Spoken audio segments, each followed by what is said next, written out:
take a nice deep breath into our heart spaces. Sending you all love and light and laughter. Yeah, just joy, inner child vibes. All right, Spirit, I set the intention that this reading be activating and affirming, and it reaches exactly who it's meant to reach, exactly when it's meant to reach them. Thank you very much. The healing stones, tenderness, care, gentle, nourishment. So yeah, someone could be being drawn to like an energy healing. I know I actually personally, the rocks are sitting up on his heart space and like down his central channel. And I actually did an energy healing yesterday. I received one from one of my friends, and we were working on my heart space. And so what's coming to me with this too is I think a lot of healers out there think that there's got to be like this specific program that they follow. They think that they need to be a Reiki master, they need to be like a Nordic practitioner or shaman, to heal people. But that's not the case, okay? Our intuition, I say all the time on this channel, is one of the best gifts that we will ever have, okay? And it's our ego that will tell us that we are not good enough, or that we don't know how, or that we can't do this, okay? And I am not discrediting higher knowledge. I am not discrediting, learning. But to think that that is an absolute must for you to do or perform healings is not correct.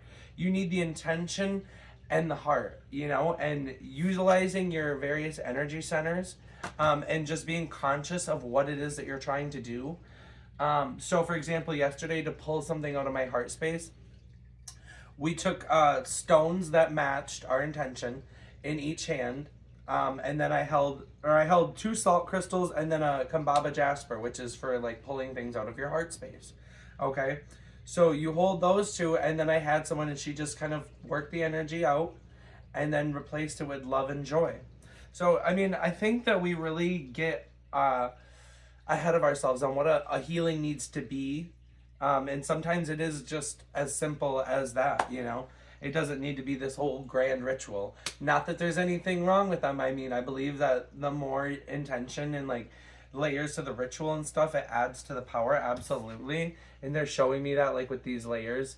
But also, it's about be kind to yourself as you grow. And they're like showing me this in like the rungs of a tree. Yeah.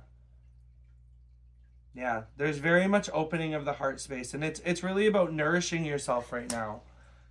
Yeah, especially like I just feel this, and I'm seeing this also, like these stones as like a cocoon, like layers of a cocoon. And that's why it's so important to be tender right now and gentle, because it's like this very much in between space.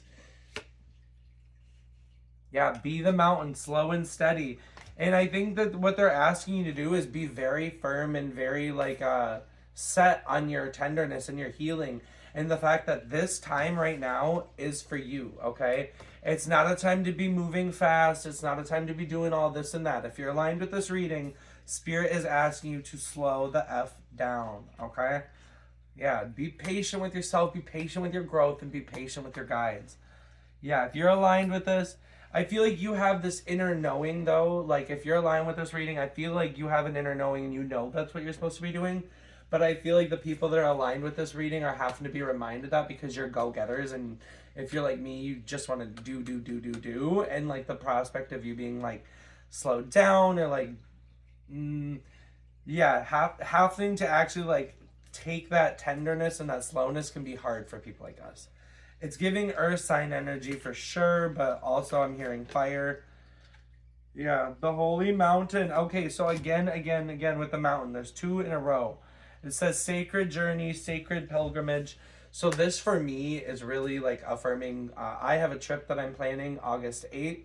That Spirit told me to be at Mount Shasta in California to do moon work. And then I looked in August 9th is actually the full moon. So that is very interesting. So maybe you're being called to a pilgrimage. Maybe you're being called to visit a holy site. Maybe you're being called to activate yourself with the earth.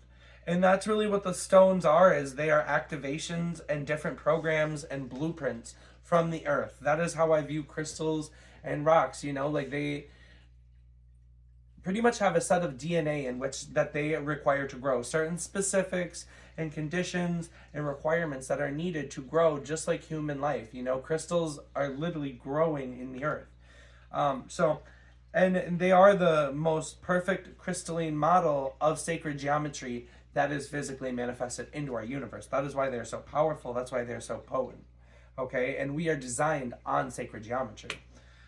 So if anyone has ever seen these tattoos on my knuckles, these are the 5 platonic solids. They represent the elements, the 5th one being the quantum source or quantum vacuum, 0-point energy, prana, ki, Holy Spirit. It is many names in many different cultures, and it is just worshipped and accessed in different manners. Okay, but it is the same energy. All right. That's why there's so many pieces of truth to all these religions where people get caught up on their religion being the right one. Instead of finding like a common ground, they want to see what's dividing and what makes everybody different, instead of just looking for what makes us one. Okay. And that is a large part of what I strive to do on this channel, is to really bring a sense of oneness. You know, like we are not better than each other. We are one. Okay. And that's why I love to see everybody win, because when you win, I win. All right. And it's like, and you can't be in competition with people when you want them to win as well. So yeah. And I feel like this is just very much this, all of this mountain energy, this is bringing you all of this healing and this stage of slowdown that you're in. And I'm just noticing it's like giving winter vibes on both of these mountains. And I just see this, the open arms. And it's like, I see this as you receiving the foundation and the strength that you need to really see you through this, because spirit is not clueless, you know, and they're not going to give you your blessings most of the time unless it's like a karmic situation. But when you're actually like ready for your blessings, the universe is going to make sure that you have a stable foundation, you know, and they really want you to be able to support this lifestyle. They really want you to be able to support yourself. And so part of this is being in the pause, you know, and enjoying the pause and understanding that this is where you're meant to be. And similarly, it's receiving that, receiving what you need to know, receiving the support that you need to have, and also opening up your heart to really looking within and finding what pieces of yourself need to be shed love on during this sacred journey, this sacred pilgrimage. Okay. And it's like, even though you things might seem slow, I'm seeing this portal, and it's like at the right time, the door is going to be opened and ushered and appear from the universe that is going to lead you through this. Okay. So it's very much a part of your soul calling. And I think it's very much a time to just trust. There's very much a sense of trust. And I know how frustrating these periods of being in the cocoon or the transitionary periods can be, especially because there's such a large aspect of the unknown. You know, you're giving up aspects of your old life, you're trying to manifest in this new one, and you're just like, you can be in this in-between space where it's like, oh my gosh, what's happening? That is the time when you need to double down in your trust. You need to double down on your love. Okay. And if you don't know what you should be doing at that point in time, I said it in my video yesterday, that is when we need to access our heart. Okay. If you're really having trouble listening to your intuition or feeling the support or trust from the divine, do something selfless. Tap into your heart immediately and do something loving for someone else or for yourself, you know? And that energy alone is going to pull you into alignment, okay? Yeah, that's feminine power. And that's exactly what this is all about. This gentleness, this care, this nourishment. And it's like, how can you mother yourself right now? And similarly, you know, like, what are you getting ready to birth? And it's like, I see this slow period they're showing me, and now it's like this actual card about the egg stone. And if you see her belly is a womb, you know, and quite literally, and it looks like she's literally getting ready to birth something out. So it's like, how are you being asked to care and nourish for yourself extra during this time? And like, they're showing me like a pregnant woman, you know, in all the extra measures that a pregnant woman goes through, you know, the prenatals, the extra rest, you know, eat this, don't eat that. So it's like very mindful and deliberate about the things that you're putting in and soaking up right now.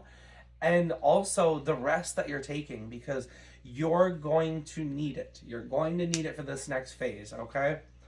And yeah, it's just like, after the birth, like the baby is gonna need, and they say the first month or two are the easiest, but it all depends. Everyone's situation is different. But either way, you then have a baby that you have to wake up to, and it's like, yeah, I'm gonna steer away from that metaphor, but what it is really is, it's just using this pause and taking the power of the pause that you're in to really get ready to be catapulted by this next section of life. And so much of this is you utilizing your feminine power to be in this pause, to really be nourishing and going within and just loving yourself and taking all this extra care during this time for yourself. Yeah. And there's just such a level, the hagstone. So if you don't know what a hagstone is, it's a rock or a stone with a hole through it where you can see through it. And they're supposed to be a representation of good luck. In this deck, they are also labeled as an energy shield or protection. But what's really coming through about this is you are becoming the mountain. You are becoming the mountain. You are accessing your inner strength, and you are literally becoming the foundation that you need to support yourself. You are becoming the building block for your entire dreams, for your skyscraper of limitlessness to be sustained upon. Okay? And I just see her, she's got her arms up, and it's like opening your heart to spirit. Okay? And it's like trusting. I just see this rock as it's being like trusting the fact that even though you have all these layers and all this protection up, Spirit knows the way to get through. Spirit has the magic key. Spirit has the magic answer. Okay? Because it really is like that. Okay. Ooh. I'm going to pull just a couple tarot cards, see if anything else is coming out. Is there anything else that needs to be said right now, Spirit, regarding this reading? Yeah. So it's judgment here. We're being asked to really free ourselves from this judgment and free yourself from what you think you should be doing. That someone really needs to hear that. Okay, you have this idea of where you think you should be, what you think you should be doing, but Spirit is telling you, I know better than you. And trust and surrender. Stop judging my plan. God says, stop judging my plan and start surrendering, and stop judging yourself. Stop thinking that you know better about this plan than I, and it's very much a time to allow the situation to change you and really soak in. Like, there's just such a metamorphosis. I'm going back to this, and it's like this cocoon energy, and then we have like this pregnancy vibe, so there's very much like a gestation period that's happening with you. Sorry, my fish are acting up. They're throwing fits over there. Yeah, this is leading you to your happy ending. This is leading you to that 10 of Pentacles moment. Okay? So you have to trust. You have to trust right now. Yeah, and similarly, what are you holding on to? What are you holding on to that Spirit is really asking you to release, Yeah, what limiting beliefs or what things are you really having trouble, because it's safe to let go of them now. It's safe to let go. You are protected. Spirit's here. And not only that, but there's such support from the maternal lineage through this, and they are nourishing and caring for you and supporting you. And similarly, the ancestral line is protecting you as well. Yeah, they want me to stop there with that message for this particular group, but yeah, I'm so thankful to be able to read from you guys. Honestly, with all of my heart, I love you all, and your support means the world to me. I'm going to be getting my website up soon so I can do personal readings. I do tarot readings in person in the town I live in now at a crystal shop, so it hasn't been like my top priority to get this website moving, but I feel like it is going to be beneficial for a lot of people, so I'm going to